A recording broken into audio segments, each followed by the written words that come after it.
Hey everyone, in today's video I'm gonna be showing you my eyeshadow palette collection. I'm gonna go through all of my eyeshadow palettes and maybe I will even declutter some of them. I'm not sure about that just yet. I've been into makeup for quite a long time now and I'm also really into eyeshadow palettes. I love eyeshadow palettes. I think it's my favorite type of makeup right now. So I've acquired quite a lot of them, especially for someone who just started YouTube. I haven't received any of PR. I bought all of these myself. So yeah, it is quite a lot. But I'm very happy with my collection. I am very happy with everything that I got. So let's get right into it. So I just have a pile of eyeshadow right in front of me and I'm just gonna grab what I see. I'm not gonna go in any particular order and I'm just gonna tell you a little bit about every palette and show it to you. I'm not gonna do any swatches because that would be a lot of work. So yeah, the first eyeshadow palette that I have over here is the Colourpop Fame palette. This has been discontinued. It's a beautiful cool toned eyeshadow palette with a mix of mattes and shimmers, and I've used this quite a lot. I really like this eyeshadow palette. I really like the quality, and I think it's kind of sad that they discontinued this, but there are a lot of other cool toned options now in the Colourpop collections, so there are some alternatives now from Colourpop. The next one is the BH Cosmetics Hanging in Hawaii eyeshadow palette. This is quite a neutral eyeshadow palette with some pops of warmth. We have some oranges, we have some pinks, we have some quite neutral shimmers and a lot of those neutral toned browns who sometimes lean a bit to the warmer side. I really enjoy the quality of this palette. Then I have the Juvia's Place The Deuce or the Douce palette. I have mixed feelings about this one. I do like some of the shimmers in here. I do like the matte, but overall I'm not really sure what to do with this palette. I don't feel like the color story is very coherent. When I look at it, I don't really imagine any looks I can do. So I do like the separate shades, but I don't use this one a lot. Then I have the BH Cosmetics Blueberry Muffin palette. I wasn't sure whether I should get this when I first saw it released, but then Angelica Nyqvist raved about it so much and I was like, I gotta try this palette. It's so cheap. I love the blues in here and I really do enjoy it. I've used it quite a lot of times already. I've done some really beautiful blue looks with this and I would really recommend this one. Then I have the Nabla Side by Side Nude eyeshadow palette, and this is the newest eyeshadow palette by Nabla. I recently got this one. I did some videos with this one and I personally think this is the best quality Nabla has put out so far, at least from what I've tried. I think the quality in this palette is very consistent. All of the mattes are beautiful. The shimmers all work very well. I just love this color story. It's really one of my favorite neutral palettes now. Then I have the I Heart Makeup Depth by Chocolate eyeshadow palette. I've had this for quite a while now and I actually really like it. It's just a beautiful cool toned eyeshadow palette. I really like the mattes in here. I really like the shimmers in here. There are just some really beautiful, quite creamy cool toned shimmers in here. I just really enjoy this palette and I've done quite a lot of looks with it. And a few months ago I got the Going Coconuts palette by Colourpop. Everybody had been raving about it for such a long time, but I was like, oh, maybe it's too neutral, maybe it's too basic for me. Then I finally got it and now I love it. I've already done quite a few looks with it and this is just such a reliable palette. All the shades in here work so well and you can just do a quick neutral look. It's always gonna look very nice. I especially love this shimmer here in the middle and I also really love these mattes. So yeah, I really enjoy this palette and I'm very happy that I got this one. Then I have the Nabla Dreamy One eyeshadow palette. I got this one in the summer on a very good deal on the Nabla website. If you bought this one, you got the Nabla Dreamy 2 for free, so it was basically 50% off. Really love this color story. I love this mix of warm tones and cool tones.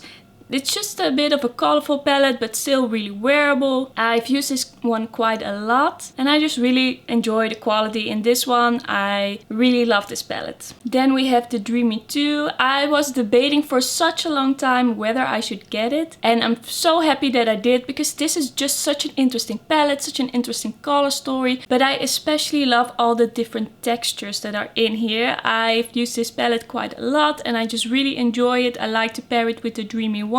There's just something so special about this one. I really like it. Then I have one of the newer eyeshadow palettes in my collection. I recently got this Raw Beauty, Kristi and Colourpop at First Sight eyeshadow palette. This is definitely the most grungy palette in my collection. I'm usually not that much into grunge, but I do love the shades in here. I love the quality. I've done a few looks with it already. There's also a video up on my channel with this one. I will put the link in the description box if you're interested. But so far I really enjoy the palette and I really enjoy this packaging. It's just so beautiful and so cute, and I just love this nature inspiration. Then I have the Juvia's Place Magic Mini. I have mixed feelings about this one. I really like the quality. I do like the colors in it if I look at them like singles, but once again I'm not that inspired by this color story. I find it hard to think of looks with this palette, and because of that I don't grab for it a lot. I do love the quality of the shimmers in here, but I just feel a little bit uninspired when I look at this one. But I think one of the reasons for that is also because I used to not really be into greens, and there's a lot of green over here. I didn't really know what to do with it, so I want to try and use this one a little bit more. So maybe I should put it in Shop My Stash or something. I only grab for this one if I do it really deliberately. Then we have the Norvina original eyeshadow palette. I really like this color story. I really love the colors in here. I've used it quite a lot, but I have to say sometimes I find these eyeshadows a little bit harder to work with. So sometimes I do gotta remind myself to grab for this one, but if I do a look with it, then I really enjoy it. I love the pigment of the mattes, and I really love the effect that the shimmers give on the lid. It's very beautiful and textured, very glittery. I also feel like there's kind of a learning curve when it comes to Anastasia Beverly Hills eyeshadows, because they are quite powdery, and if you don't use them in the right way, they can get a little bit like blotchy and uneven on the eye. But I think I kind of got the technique down now, so I really want to use it a bit more. Then I have the BH Cosmetics Color Festival palette. I really like this color story and I really like the quality in here. I especially love these colored mattes. I've used them a lot and I think the shimmers are also very beautiful. I have to say I haven't used it in a while, but I do really like the quality in this one. Then I have the Juvia's Place Saharan 2 eyeshadow palette. I think the quality in here is very good. It's very beautiful. I really love the shimmers,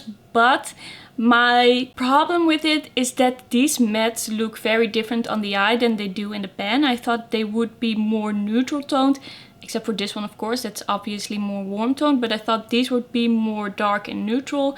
But this one is quite bright and kind of pink on the eye, and I find it hard to do looks with the palette when things look very different on the eye than in the pan. So once again, I haven't used this palette a lot. I don't know what it is about Juvia's Place, but their color stories make it a bit harder for me to use them, and also their eyeshadows tend to lean a bit warmer and darker, and that isn't really my makeup aesthetic. So I do really love the quality. I love it when I look at it, but I really don't use it a lot. But I've been trying to incorporate this one into looks a bit more, especially this green one and this blue one. Then I have this Smashbox Cover Shot eyeshadow palette in Prism. This is quite an interesting palette because we have a lot of duochromes in here, and we also have these two really interesting white iridescent shades. If you apply it to the eye, they get a really strong sheen. Some of the eyeshadows in this palette I really love, and others are a little bit lackluster in my opinion. They are duochrome, but they are very satiny. So I do like to use it, but I do grab for some shades a lot more than others. I feel in general that people aren't very enthusiastic about this formula, and I kind of get it. Like, there are some better shades in the palette, and there are also some shades in the palette that don't really do it for me, but I do feel like the good shades make it really worth it. I do like this palette in general, and I will definitely keep it. Then I also have this Smashbox Cover Shot eyeshadow palette in the shade Punked, and I do really like this one. It has some really beautiful shades, it has some really beautiful cool tones, it has quite a range of colors. I like taking this with me if I go away for a weekend.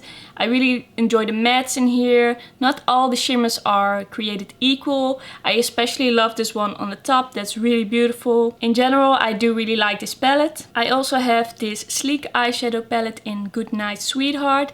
I really think this color story is quite interesting. It's quite fall and winter appropriate. We have this kind of brown green duochrome that's really interesting, but I don't really love the quality of this palette, especially when I compare it to other palettes in my collection.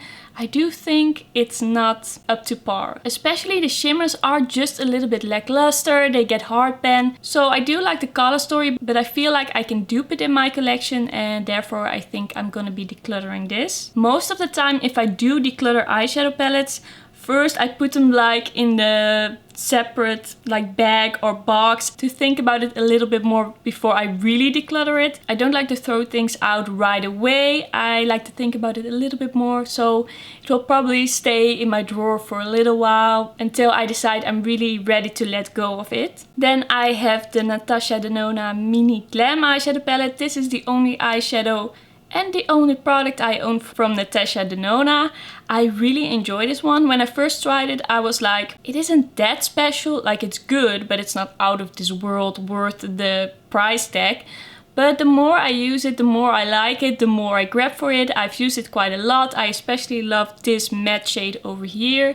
I really like the undertone and just how it looks on my eyes. So I'm really enjoying this palette, but I can't really tell you what's so special about it, but I do like it. I don't know if I would pay the price for a larger palette though, but I am happy that I have this one. Next is the Colourpop Flutter By eyeshadow palette. I really like this color story with the kind of muted mauve, but I also like that you can deepen up looks with the colors over here. This really kind of purple ready brown and this dark cool tone brown.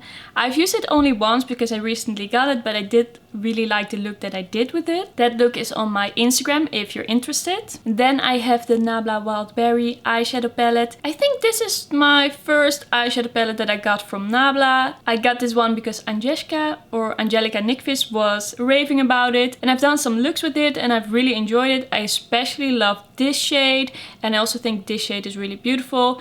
I often reach for this palette just for this shade to deepen out kind of purpley, pinky, burgundy looks. I really like the undertone of that one. I've really enjoyed this one, but this is not the color story that I reach for on like a daily basis or even a weekly basis. So I do like that I have it, but for me it's not like a staple in my collection. I think I got this e.l.f. eyeshadow palette like at the end of summer, and it took a long time for this one to get to the Netherlands. I had already seen it and I was quite interested in the color story, especially in this lighter periwinkle shade, but as you can see, this one broke.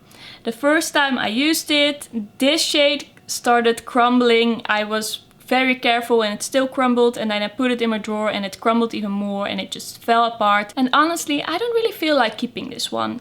Even before it was broken, which was a really short time, I wasn't that into the quality. I thought it was fine, but it was really nothing special. And I do have periwinkle shades in my collection that I really prefer over this one. So I don't really see why I would keep it. I don't really love the quality. It's broken. It was really cheap. So I think I'm gonna get rid of this one. Next up is the Colourpop Lilac You A Lot eyeshadow palette. I've only used this once. I recently got it, but so far I really like the quality of these mattes at least. I think this is such a pretty color story. I like the undertones of these and I can't wait to use it a bit more. Then I also got the Colourpop In a Trance eyeshadow palette. This was from the tie-dye collection. I have to say I'm not really in love with this one. These shades are just a bit too light and a little bit too powdery for me. I used this palette but I didn't really love it. I think I'm still gonna keep it to combine with other palettes, but on its own I wasn't blown away by it. This one is also from the Colourpop tie-dye collection. This one is called Miss Bliss. I did like this a little bit more. I still felt like it was a bit powdery, but I did like the shimmers in here more, and I generally like the colors more. And I did like the looks I did with this. So I like this a bit more than In a Trance, and I'm gonna be keeping this one. So I'm gonna be continuing with some more Colourpop. I think this is the brand I have the most eyeshadow palettes from. This is the Frozen 2 Anna eyeshadow palette. I got this like at the start of autumn and I really love this color story. At first glance I thought it would be too warm for me, but there are definitely some nice cool tones, especially these mattes and this shimmer. And this one can also easily be incorporated in more cool toned looks. Yeah, I've done a few looks with this one and I've really enjoyed it so far. I really like the quality so far. I think this one is my favorite palette by Colourpop. I really love this color story. I've used it quite a lot. I really like how these shades are quite pastel, but you still have some options to deepen up looks, and I just really love the quality in here. I've used it quite a lot. I just love this combination of kind of warm pinks and also peaches. The last Colourpop palette in my collection is the It's My Pleasure palette. This is supposed to be like the purple palette from Colourpop. I do feel like it's a bit more berry and it also has quite a lot of pinks in it. It's not really a purple palette in my opinion, and because of that I haven't really used it a lot. If I'm gonna do a purple look, I'm mostly reaching for other palettes. I did recently do a shop my stash video with this palette and I did like the look I got with it, but I'm always just a bit thrown off because it's not really a purple palette. I think this one is one of the most expensive palettes in my collection. This is the Huda Beauty Nude. I do enjoy the quality in this palette, but I have to say I don't reach for it a lot, and I think that's because it doesn't give you a lot of depth and it also doesn't give you a lot of color options. You always get kind of the same mauvey mid-toned look. I do really love the shimmers in here, but they are a bit flaky and they do cause a lot of fallout, so you have to work with those a little bit and spray your brush. So I do like this palette, but I don't use it a whole lot. This is a sleek I Divine palette in Enchanted Forest. I do really like this color story, but once again I feel like I have these colors in better formulas in other palettes in my collection. I don't feel like it adds a whole lot to my collection anymore. I used to really like it, even when I wasn't that much into color, but I just feel like this quality is okay. It's not amazing, the shimmers aren't amazing. I guess the mattes are fine. I just don't grab for this anymore. It's also quite old, so I also think I'm gonna be moving this one out of my collection. Another one that's on the chopping block is the Naked one. This is such a classic. I've enjoyed this palette a lot, and this one isn't that old. I got this one after I already had the Naked 2 and 3, I believe. And I'm kind of keeping this one for the mattes, this one and this one. I just really enjoy those. They are very neutral. It's so easy to do a neutral nude look with this one. So because of those, I'm a bit like, I don't want to move this out of my collection, but it's kind of time because I don't love the shimmers in here. There are only 2 mattes. Am I gonna keep it for those 2 mattes? I think I'm gonna be keeping it for now and do that look that I always think I'm gonna do once more, and probably after I've done that I will be like, it's not that special. I have other more neutral palettes now, like the Side by Side Nude by Nabla and the Colourpop Going Coconut, so I don't feel like I need this, but I do feel like I have to use it one more time to really decide about it. The same story with the Too Faced Chocolate Bar eyeshadow palette. I'm mainly keeping this for the mattes. I really like this matte over here and this matte over here. Those two I really enjoy. But for the rest, I have to say I haven't used this palette a lot. I mainly always used those mattes and maybe a shimmer, but a lot of these eyeshadows don't speak to me. So do I keep it for just 2 shades? I've looked for dupes in my collection, but I couldn't really find something that I thought was close enough, which is kind of weird because they are neutral browns. So I kind of feel like it's time to go, but at the same time I want to use it one more time to really decide. What's also funny about this eyeshadow palette is that this shade over here got me into highlight. I used to apply highlight and feel like I didn't see it and I was like, what's the point of highlight? I don't even see it. Then I applied this one to my face and I was in love, and from that point on I was into highlight. This is the newest palette in my collection. This is a Juvia's Place Valhalla 2. This is most of what I use on my eyes. I also use some singles. I really can't say anything about this one yet because I just haven't really tried it. I just got it. I can't wait to do looks with it. I really love the color story. And the last palette in my collection is the ABH Sultry eyeshadow palette. I think I got this like a year ago, maybe a little less. And I have to say this palette really has some pros and cons. I do like the color story, but once again, I feel like some of the shades are a little bit difficult to work with. You really have to know how to use them. And one thing I really don't like about this palette is this glittery packaging, because it gets everywhere. When I use this palette, it gets all over my hands. Probably when I put this down right now, it will be all over my hands. I just don't really like that the glitter gets everywhere. I always put it in like a plastic bag in my collection. And I think that's one of the reasons why I don't really use this one a lot. I think I should use it more. I recently did a look and I really loved it, but there's just something kind of holding me back with this palette. So those were all the eyeshadow palettes in my collection. I had 33 and I decluttered 4. That isn't a lot, but I'm completely fine with that. I find it quite hard and I don't find it really necessary to declutter stuff that I've bought with my own money. I spent money on it, and if I can still use it in some way, I'm probably gonna keep it. So my declutters mostly aren't that crazy, but I do love to keep my collection a little bit curated. So that was everything for today's video. My name is Marley and I love chatting about makeup. So if that sounds good to you, then please subscribe to my channel and like this video if you liked it. And I will see you in my next one. Bye bye!